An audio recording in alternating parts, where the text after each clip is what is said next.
Straight. You were drafted by the Braves.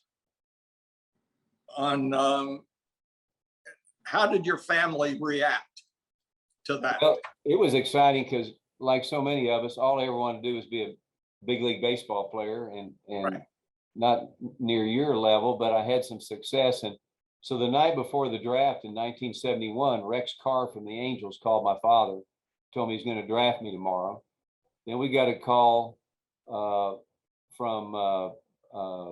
the Cardinals, said they were going to draft us. And then Tony Rabella from the Reds called and said, we're going to draft Rogers. So I had three teams the night before say they were going to draft me.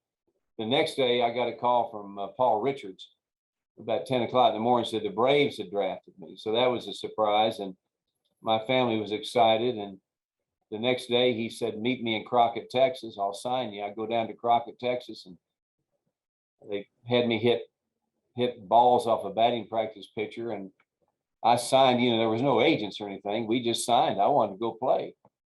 So I signed, and the next day I was gone to the Western Carolina League playing for the Wytheville Braves. And that's where I spent the summer in 1971, and then led the league in 5 categories. And the next year, Mr. Richards gave me a big league contract. So I was on that contract, and then got sent down after spring training. But, those are all memorable things. But getting drafted by the great Braves was great because I got to in a way be with Aaron.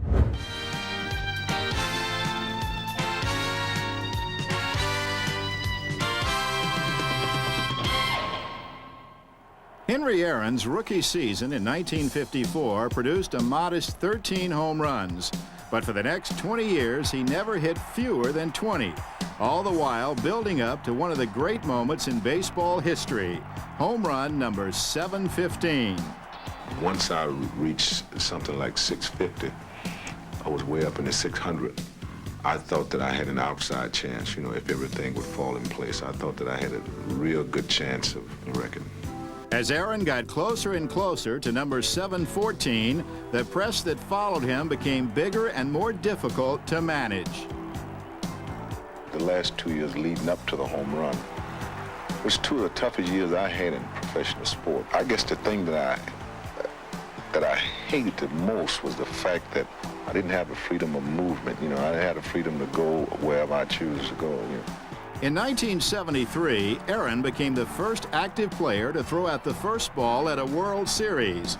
He was a legend while still in the game. He had ended the season with 713 home runs and would have to wait till next year. It really didn't bother me that whole year, that winter rather. Everywhere I went, of course, people were talking about it, but it didn't bother me at all. I just felt like eventually it was going to come. 3-1 pitch. There's a drive into left field. That ball is going, and out of here. Henry Aaron has just tied Babe Ruth in the all-time home run parade. The Braves wanted Aaron to break the record at home and benched him in Cincinnati. But the next day, Bowie Kuhn ordered him to play. I think the thing that bothered me most about all of that was the fact that under no circumstances did anyone approach me and ask me what I thought about it, and I thought that was wrong. I think in his heart and through the team and whatever, he felt like he owed it to the fans in Atlanta to try to break the record there. So with Aaron back home in Atlanta and the record breaker imminent, plans were being made for the historic home run ball whose value had risen as high as $60,000. Everybody in the country wanted the ball. People in the stands that night had nets. They had fishing nets in the seats above the bullpen. And in the bullpen, how are we going to decide who gets the ball if it comes in the bullpen? What they ended up doing was they gave us our real estate according to the seniority we had in the big leagues. Henry said before the game, he said, I'll get it over tonight, gang. Be patient with me. I remember him saying, be patient with me. I'll get it over tonight. Swinging. There's a drive into left center field. That ball is going to be out of here. It's gone. It's 7:15. There's a new home run champion of all time, and it's Henry Aaron. For the record, the home run was hit at 9:07 p.m. The Dodgers' Al Downing threw it, Braves reliever Tom House caught it, and Henry Aaron finally did it. It's like somebody had put a piano on my back, and after I hit the home run, it was all of a sudden it was off of my back. You know, I was just like as light as a feather.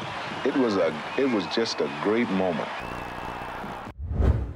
Eddie Matthews, Lou Burdett, I watched in the '58 series, and those guys, and Luman Harris was my manager, and Clyde King, we've talked about him, and got to meet so many great people in the 5 years I was there. Straight.